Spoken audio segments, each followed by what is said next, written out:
ये जनगणना कराना होगा।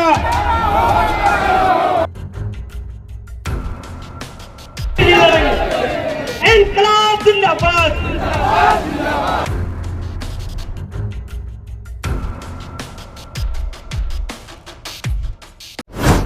बिहार सरकार के द्वारा अपने खर्च पे बिहार में जातिगत गणना कराया गया, लेकिन सुप्रीम कोर्ट ने उस जातिगत गणना को मानने से इनकार कर दिया और उस पर रोक लगा दिया। इसको लेकर के लगातार जो है विपक्ष जो है नीतीश सरकार और बीजेपी पर भी सवाल खड़े कर रहा है। वहीं आज तेजस्वी यादव आरजेडी कार्यालय के सामने धरने पर बैठे हुए तस्वीरें हम दिखा रहे हैं किस तरीके से तेजस्वी यादव बैठे हैं। प्रदेश अध्यक्ष जगदानंद सिंह है, उदय नारायण चौधरी पूर्व प्रदेश अध्यक्ष पूर्व विधानसभा अध्यक्ष उदय नारायण चौधरी हैं। तमाम देखिए हम तस्वीरें दिखा रहे किस तरीके से ये देश में जातिगत गणना एवं 65% जो आरक्षण बढ़ा हुआ आरक्षण के दायरे को संविधान की 9वीं अनुसूची में शामिल करने को लेकर के आज ये धरना, एक दिवसीय धरना दिया जा रहा है। तस्वीरें लगातार दिखा रहे हैं, एक तरफ जहाँ लगातार जो है आरक्षण विरोधी बताया जा रहा है, जो केंद्र की सरकार है, नरेंद्र मोदी की सरकार है, लगातार जो है तेजस्वी यादव लंबे समय से मांग कर रहे हैं कि इसको 9वीं अनुसूची में डाल दिया जाए। लेकिन अलग ही यूँ कहे कि केंद्र सरकार की तरफ से जदयू की तरफ से कहा जा रहा है कि अभी ये कोर्ट में मामला है और हम लोग तो कोर्ट में पहुंचे हुए हैं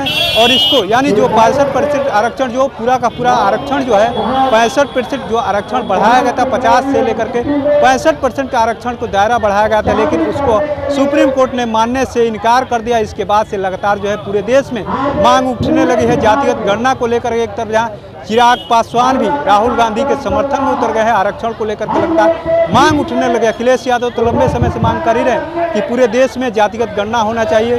अखिलेश यादव यूपी की मांग कर रहे हैं, तेजस्वी यादव लगातार बिहार में जो जातिगत गणना हुआ था उसको बहाल करने की लगातार मांग कर रहे हैं। अब ये कोर्ट में मामला चल रहा है। हालांकि तेजस्वी यादव बार बार ये कह रहे हैं कि 9वीं अनुसूची में अगर ये डाल दिया जाता तो आरक्षण का जो बढ़ा हुआ दायरा है ये पुनः यहाँ पर बहाल हो जाएगा। लेकिन केंद्र सरकार की तरफ से अलग अलग दलीलें दी जा रही कि अभी ये कोर्ट में मामला है, हम लोग आरक्षण के विरोधी नहीं है। वहीं दूसरी तरफ देखिए किस तरीके से आज जो धरना दिया जा रहा है, कहीं ना कहीं ये साफ साफ जाहिर किया जा रहा है कि जो सरकार है, ये जो मोदी की जो सरकार है शोषित वंचितों के खिलाफ काम कर रही है। साफ साफ एक नारा भी दिया गया है कि शोषित वंचितों में भरी हुंकार, गद्दी छोड़ो दो अधिकार, यानी एक स्लोगन के तहत ये नारा दिया गया है कि आरक्षण विरोधी ये जो सरकार है इसको देश में गद्दी को छोड़ना ही होगा। लेकिन अब देखना ये दिलचस्प होगा कि एक तरफ जहां आरक्षण को लेकर के जो 25 का चुनाव है, झारखंड में 24 में इसी साल चुनाव होना है, कई राज्यों में चुनाव होना है, लेकिन आरक्षण में यानी जातिगत गणना का एक मुद्दा बड़ा